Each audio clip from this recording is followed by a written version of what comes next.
Shalom, perkenalkan nama saya Valentin Firmadia, NIM 222110101076. Perkenalkan, nama saya Arif Donis Putranto, NIM 221710201085. Perkenalkan, saya Aura Tesalonika Hendri Ardani dengan NIM 222410103081. Perkenalkan, nama saya Yulen Celina Napitupulu dengan NIM 2215101040. Kami kelompok 1 akan mempresentasikan hasil diskusi kami. Indonesia memiliki berbagai keberagaman, salah satunya adalah keberagaman beragama. Agama di Indonesia ada 6, yaitu Islam, Kristen, Katolik, Hindu, Buddha, dan Konghucu. Tahun 2021 masih didapati masalah atau konflik antar umat beragama. Salah satunya ialah kasus yang akan kami bahas dalam video ini, yaitu kasus pemaksaan pemakaian hijab pada siswi non-muslim di SMKN 2 Padang. SMK Negeri 2 Padang, Sumatera Barat menjadi sorotan. Hal itu lantaran beredar sebuah video yang memperlihatkan adu argumen antara pihak sekolah dan salah satu wali murid mengenai kewajiban memakai jilbab. Penyebab dari adu argumen antara wali murid dengan guru yaitu karena peraturan berbusana di sekolah, bahwa jika masuk ke SMK Negeri 2 Padang, siswi harus diwajibkan memakai jilbab, sedangkan anak dari wali murid tersebut yaitu beragama Kristen. Dan dalam peraturan Menteri Pendidikan, di dalam sekolah negeri tidak ada peraturan tentang pemakaian jilbab bagi siswi non-muslim. Kemudian, ada orang tua dari siswi yang datang ke sekolah meminta penjelasan kepada guru tentang peraturan tersebut. Dan orang tua dari siswi itu berkata bahwa jilbab merupakan lambang agama. Jika anaknya memakai jilbab, maka melanggar hak asasi anaknya, ujar orang tua siswi tersebut.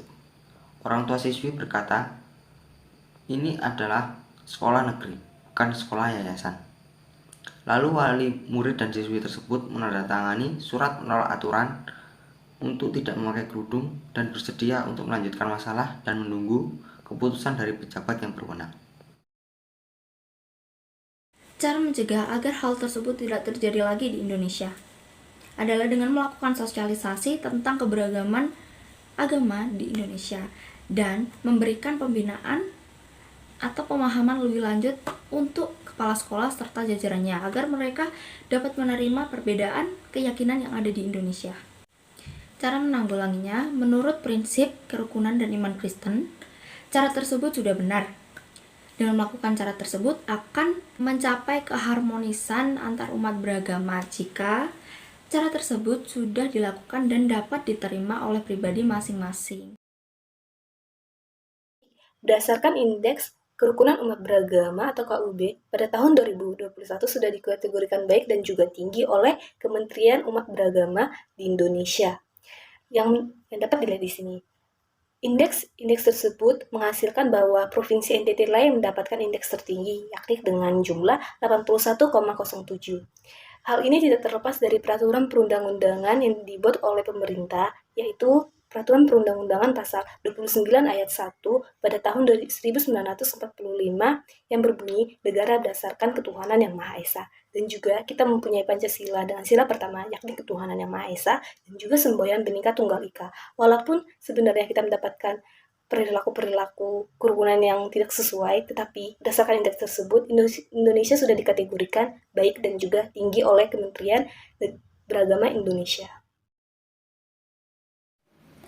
Yang dapat kita lakukan untuk mewujudkan kerukunan antar umat beragama di Indonesia, yaitu memahami keberadaan agama lain, menghargai dan mengasihi sesama antar umat beragama. Ayat-ayat dalam Alkitab yang dapat kita gunakan sebagai landasan kita untuk mewujudkan kerukunan antar umat beragama di Indonesia, yang pertama adalah Mazmur 133 ayat 1-3 yang berbunyi, sungguh alangkah baiknya dan indahnya apabila saudara-saudara diam bersama dengan rukun, seperti minyak yang baik di atas kepala meleleh ke janggut yang meleleh ke janggut Harun dan ke leher jubahnya, seperti embun gunung Hermon yang turun ke atas gunung-gunung Sion, sebab kesanalah Tuhan memerintahkan berkat kehidupan untuk selama-lamanya.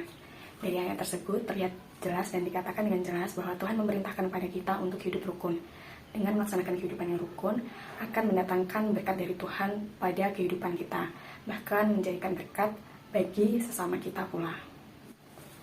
Ayat yang kedua yaitu Yohanes 13 ayat 34 yang berbunyi, Aku memberikan perintah baru kepada kamu, yaitu supaya kamu saling mengasihi, sama seperti aku telah mengasihi kamu, demikian pula kamu harus saling mengasihi. Dari ayat tersebut, Tuhan mengajarkan kepada kita untuk saling mengasihi sesama kita. Sebab Tuhan lebih dahulu mengasihi kita, oleh karena itu, kasih yang kita dapat dari Tuhan hendaklah kita salurkan kepada sesama kita, yaitu dengan cara mengasihi orang lain tanpa memandang perbedaan agama yang ada. Ayat selanjutnya yaitu Ulangan 10 ayat 17-19 yang berbunyi, sebab Tuhan Allah mula, Allah segala Allah, dan Tuhan segala Tuhan, Allah yang besar, kuat, dan dahsyat, yang tidak memandang bulu ataupun menerima suap, yang membela anak yatim dan janda, dan menunjukkan kasihnya kepada orang asing dengan memberikan kepadanya makanan dan pakaian. Sebab itu haruslah kamu menunjukkan kasihmu kepada orang asing, sebab kamu pun dahulu adalah orang asing di tanah Mesir. Dari ayat tersebut, Tuhan memberikan teladan kepada kita untuk mengasihi orang asing, yaitu sesama kita yang berbeda agama, contohnya dengan tanpa memandang bulu, yaitu berarti mengasihi tanpa memandang perbedaan yang ada, termasuk perbedaan agama yang dimiliki oleh orang lain. Terdapat 3 model teologi agama-agama, yaitu eksklusivisme, inklusivisme, dan pluralisme. Dari 3 hal tersebut, yang dapat kita terapkan untuk mewujudkan kerukunan antar umat beragama di Indonesia yaitu inklusivisme. Dengan memahami dan menerapkan inklusivisme, maka kita dapat menghargai keberadaan agama lain dengan tetap berpegang teguh pada agama yang kita anut. Apabila masyarakat Indonesia dapat memahami inklusivisme dan menerapkannya, maka kerukunan antar umat beragama di Indonesia dapat terwujud. Sekian presentasi dari kelompok 1. Terima kasih atas perhatiannya. Tuhan Yesus memberkati.